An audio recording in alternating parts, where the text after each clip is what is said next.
Hablemos. Hablemos.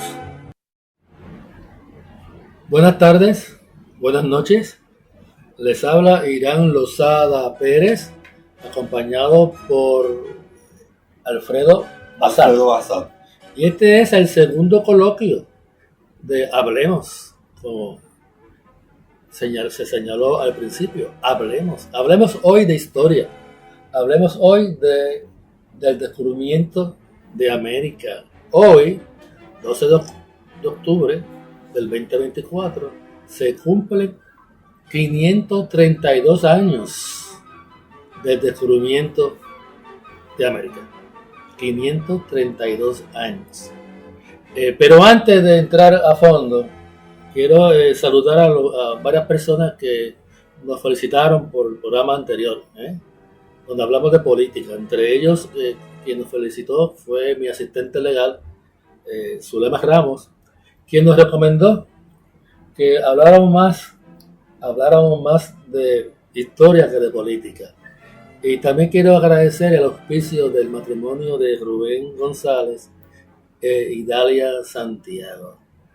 Hablemos de historia, hablemos del descubrimiento de América, hablemos de Cristóbal Colón y de esos incidentes que llevaron a tres naves, 2 carabelas y una nao, acá al desconocido Nuevo Mundo. Yo quiero aprovechar para darle las gracias aquí al compañero Irán y a todos los que nos están observando en estos momentos. Y esa observación de que hablemos más de historia que de elementos políticos me parece muy válida, porque por falta de conocimiento histórico es que muchas veces hemos tomado decisiones que nada han sido positivas para el desarrollo de nuestra historia como pueblo. En primer lugar, yo quiero enfatizar, Alfredo, que sí hubo un descubrimiento, aunque a raíz de los 500 años de dicha fecha se opusieron a esa acepción de descubrimiento. Yo insisto que lo hubo porque lo que hizo Cristóbal Colón y la corona española es descubrir el Nuevo Mundo para insertarlo en el comercio mercantil. Antes de Colón, aquí llegaron a Norteamérica, llegaron los vikingos, Eric el Rojo, y por el estrecho de Bering llegaron los asiáticos y poblaron la planicie de Norteamérica y la selva de Mesoamérica. Colón lo que hace es que descubre este mundo para el comercio. Para eso lo descubre. Y hay que recordar que esa no fue una mera aventura, esa fue una expedición comercial. El propósito era comercial, no era científico, no era religioso, no era humanista, era comercial, era encontrar una nueva ruta hacia Cathay, China, o Zipango, Japón. Y en esa controversia de esa ruta, el que estaba equivocado era Colón. Colón tenía un cálculo incorrecto del tamaño de la Tierra. Colón pensaba que entre España y Asia había alrededor de 5.000 kilómetros. En aquel momento se medía en leguas. Había 3 veces eso. Así, cuando los sabios de Europa decían que Colón estaba equivocado. Lo que pasa es que ninguno de los dos sabía que en el medio de ambos océanos había un nuevo continente, un nuevo mundo. Y Colón nunca supo que había descubierto un nuevo mundo. Así que la controversia no era si la Tierra era redonda o plana, eso lo sabía todo el mundo ya. La controversia era la distancia de Europa a Zipango y a Cathay. Esa era la controversia. Y Colón estaba equivocado. Tuvo la suerte de que en el medio había un continente que evitó que sus 3 embarcaciones desaparecieran en el océano. La palabra descubrimiento yo creo que es la correcta. que ha habido intentos de cambiar el término, me sospecho que es para quitar la impresión de que lo descubierto es inferior y los que descubrieron es lo superior. Los que hicieron el proceso del descubrimiento. Allí no hubo ningún encuentro. Exactamente, no hubo ningún encuentro. Porque el encuentro supone cierto tipo de reciprocidad y no lo hubo. No lo hubo. Fue una conquista, fue una usurpación de las tierras de nuestros indios taínos,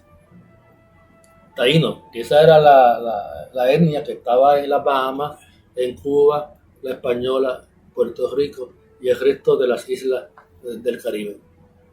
Que llegó con el ideal, el supuesto ideal de que se venían a buscar especias, pero no, eso no fue cierto. Eso sería al principio. Luego va a haber un cambio, y un cambio dramático, porque el interés no va a estar tanto en los alimentos ni en las nuevas cosas que se puedan llevar a América. El verdadero interés va a ser el oro y la plata. Hay una teoría de que Colón tiene en su poder unas cartas de navegación de un prenauta llamado Alonso Sánchez, que estuvo en la Española antes de Colón, y es ese prenauta anterior a Colón quien le entrega unas cartas de navegación, y es por eso que él, y en esa carta de navegación aparece las minas del Cibao, donde Colón entendía que allí había abundancia de oro. Así que tienes razón. No venían a buscar especies, no venían a buscar seda, venían a buscar oro, básicamente oro y plata. Ese es Colón. Colón es un ser codicioso, y quien realmente inventa la esclavitud en América es ese señor que se llama Cristóbal Colón. De hecho, la reina Isabel se molesta mucho con Colón cuando él lleva en el segundo viaje a 400 indios esclavizados. Eso fue un choque entre Colón y la reina Isabel en el segundo viaje.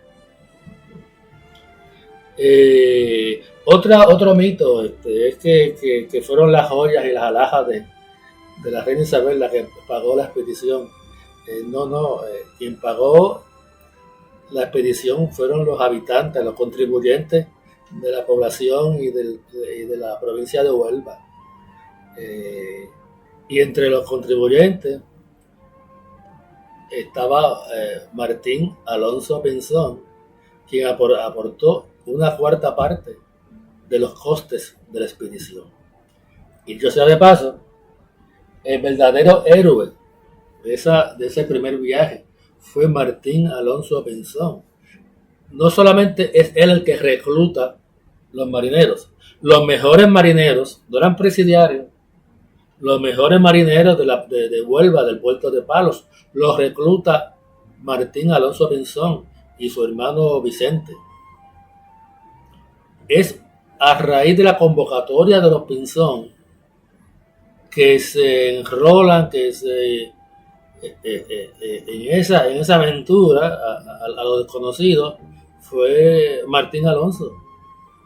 Es Martín Alonso realmente el héroe de esa, tristemente olvidado por muchos en España y aquí en América, don Martín Alonso Pinzón, quien muere 15 días después de haber regresado a España. Yo pienso que ese olvido es intencional. Intencional porque nos han querido hacer ver que los que vinieron eran gente de poco saber, presidiarios, comparándolos con los que llegarían más tarde en las naves de Plymouth, para hacernos creer que los norteamericanos, los de Estados Unidos, han tenido más éxito como pueblo porque con ellos vinieron personas que eran sumamente prácticas, trabajadoras, religiosas, mientras que a nosotros nos tocó algo así como la escoria. Personas que tenían el hábito de no trabajar, que eran vagos por naturaleza, como nos han querido hacer ver hasta el día de hoy. Por eso vale muy bien esa aclaración que el amigo Irán acaba de hacer en estos momentos. Eran expertos marineros los que... ¿Cuántos eran? Algunos dicen que fueron 90, otros dicen que fueron 100 o 100. Yo calculo que en la carabela La Pinta habían como 20 marineros, habían como quizás 30 en la Niña, y el resto, 50, era la nao Santa María, era de mayor dimensión que las otras dos. Sin embargo, las dos carabelas eran más ágiles, más rápidas, tenían mejor control de la navegación. Y es curioso que la Santa María encalla en los fondos bajos, en los bajíos de la Española o de Cuba, no estoy seguro cuál de los dos, y con los pedazos de la Santa María se construye en lo que hoy es Haití el Fortín de la Navidad, donde se quedaron 39 marineros allí, que luego cuando regresa a Colón en el segundo viaje habían sido asesinados o habían muerto en conflictos o guerras con los indios de la Española. Se dice que el cacique Caunabo o Caunayo fue el que encabezó la muerte de esos 39 marineros. De esos, Martín Pinzón se queja después de que hizo mal Colón en abandonar allí en las costas de la Española a esos 39 marineros. Eso es lo que ha dado pie a que los dominicanos, muy orgullosamente, se autoproclamen la ciudad primada de América. Para mí, el valor real de ese acontecimiento es el que hayan luchado por sacar a los invasores de su tierra. De hecho, sí, el primer choque militar, por decirlo así, entre europeos y americanos fue en ese 1492 o 93 en las playas de la Española, pero lo que hoy es Haití.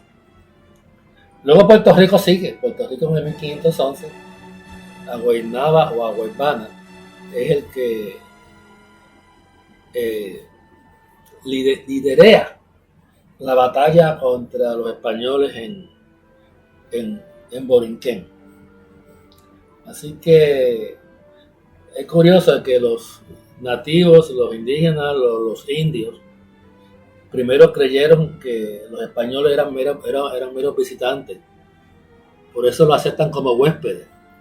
Por eso los aceptan de manera amigable. Cuando se dan cuenta de que no eran huéspedes, que venían a conquistar y a usurpar la tierra y el oro americano, entonces hacen la guerra. Así que fueron nuestras primeras guerras de liberación nacional, la que encabezaron Caunabo o Guanacabo en Santo Domingo, y aquí a Guaybaná o a Guaynaba, el Bravo. Así han llegado a Puerto Rico todos los que han dicho que han venido a ayudarnos hasta el día de hoy. No olvidemos el 1898. Como dato curioso, la reina Isabel la Católica nació en el 1451, 6 meses antes de Cristóbal Colón. O sea, ambos tenían la misma edad. Cuando Colón llega al Nuevo Mundo tenía 55 años. Isabel la Católica fallece en el 1504 y Cristóbal Colón fallece en el 1506. Son dos figuras muy interesantes. Isabel la Católica tenía la convicción honesta de que, además de buscar rutas comerciales, era su obligación moral y espiritual de evangelizar a sus súbditos nuevos de América, del Nuevo Mundo, o de las tierras conquistadas o descubiertas. No es hasta el 1508, 1509 que se descubre que esto es un nuevo mundo y lo titulan América, porque adjudican el descubrimiento a Americo Vespucci, un italiano. Pero un dato interesante: Isabel la Católica se molesta mucho con Colón, porque en su segundo viaje Colón lleva a los indios de la Española esclavizados, y ella le reprende a Cristóbal Colón por esclavizar a sus súbditos. Así que la reina Isabel creía que evangelizar era su rol histórico más importante, la creación de la Nueva Jerusalén. Eso era lo que entendía Isabel la Católica como su obligación divina, por decirlo de esa forma. Dentro de toda esa dura realidad, cabe destacar que la reina Isabel la Católica fue una mujer muy inteligente, brillante para su... y tuvo la oportunidad de hacer obras. Y esa obra fue reconocida en una frase que utilizaba el pueblo español de aquella época, cuando decía: tanto monta tanto Isabel como Fernando. Sí, la reina Isabel la Católica, bueno, era una reina y la visión era de absolutismo, ¿verdad? Algo que después fue superado, ¿verdad? Mucho tiempo después, en el siglo XVIII. Aunque todavía España tiene reyes, ¿verdad? Desprestigiados, muchos de ellos, pero aún tiene reyes España. ¿Qué más de Colón se dice? Bueno, de Colón se dice que era genovés. Él decía que era genovés, pero no hay evidencia de que él naciera en Génova, Italia. De hecho, su nieto Hernando Colón va a buscar evidencia de la familia Colón en Italia, en Génova, y no la encuentra. Lo que se cree es que Colón era judío y sabiamente o astutamente escondió eso a los reyes católicos, porque en ese mismo año, en agosto de ese mismo año, era el último día que estaban los judíos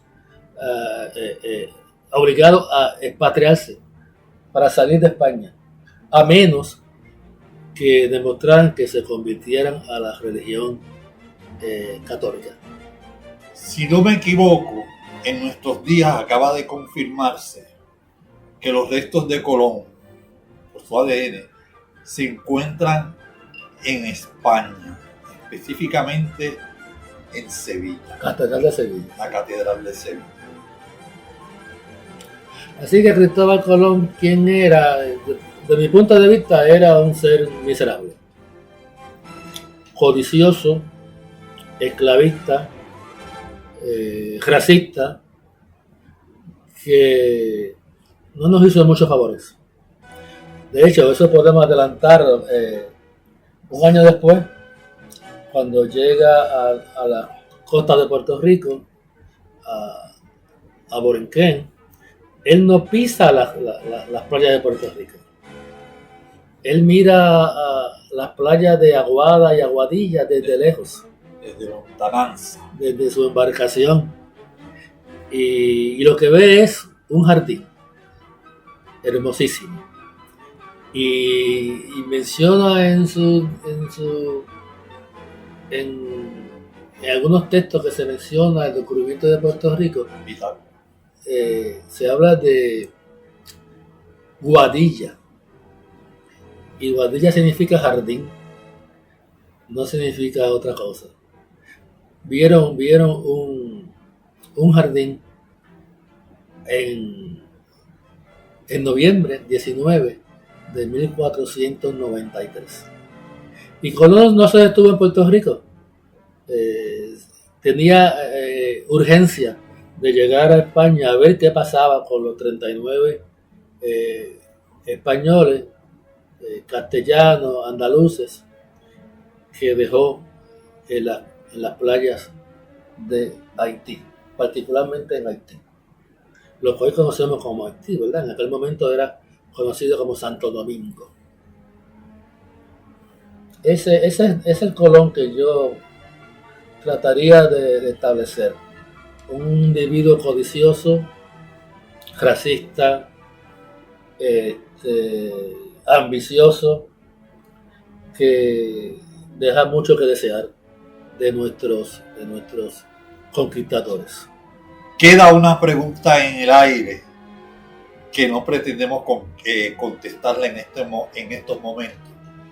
Pero ¿cómo un ser de esa calaña logró tener tanta fama y tanto prestigio para que hoy día en toda nuestra América no haya pueblo hispanoamericano y no hispanoamericano que le haya levantado una estatua como el gran hombre que se nos ha pretendido que creamos hasta el día de hoy? Bueno, pero Colón fue casi olvidado. De hecho, que a su regreso del tercer viaje, quizás justamente olvidado, como tú planteas, pero fue olvidado tanto que en su tercer viaje regresa a España encarcelado, encadenado, debo decir, encarcelado en la bóveda del barco, porque estaba encadenado y fue llevado así con cadena, porque fue un mal gobernante. Era tiránico y su codicia era tanta que molestaba a los españoles allí. El de españoles. Bueno. Ese es Cristóbal Colón.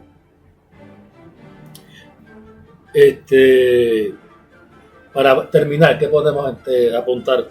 Ya hemos mencionado, la palabra descubrimiento aplica porque fue descubrir nuevas rutas comerciales y que no fueron presidiarios los que llegaron al Nuevo Mundo en las 3 embarcaciones, y que Colón probablemente era judío y coincidió con la misma fecha en que los judíos fueron expulsados de la España.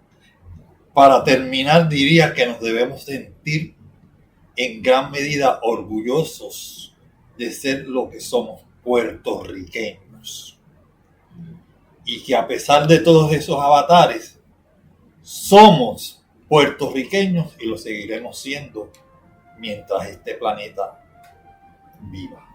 Eso sería bueno después en un programa trabajar ese concepto. ¿Qué es ser puertorriqueño? El puertorriqueño es básicamente una persona mestiza, producto y fruto de la mezcla de muchas etnias, no de razas, esa palabra no está bien hecha, de etnias, de la etnia indígena, de la etnia europea y de la etnia africana. De ahí viene el perfil, la figura del ser puertorriqueño.